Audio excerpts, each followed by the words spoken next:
সংসার করতে এসছো নাকি? মায়ের শরীরটা একটু খারাপ। সারা জীবন যখন মায়ের সেবা করবে তাহলে আমাকে কেন বিয়ে করেছিল? যত সব সরো দেখি। এই মেজদি, কি রে শালিনী? এই আমার বর একটু বাপের বাড়ি যাবে বলছে, তোর বরকে একটু রান্নাটা করে দিতে বলতো। না না, হবে না, আমার বরের পেটে বাচ্চা, ও সব কিছু করতে পারবে না। বাচ্চা আর কোনো পুরুষের হয় না, তোমার বর তো দেখালো গো মেজশালী। এই তুই বেশি কথা বলিস না, এই জন্য তোর বাচ্চা নষ্ট হয়ে গেছে।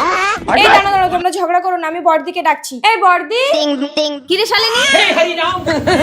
এ বড়দি, বড় জামাইবাবুকে আজকে একটু রান্নাটা করতে বল না, আমার বর একটু বাপের বাড়ি যাবে বলছে।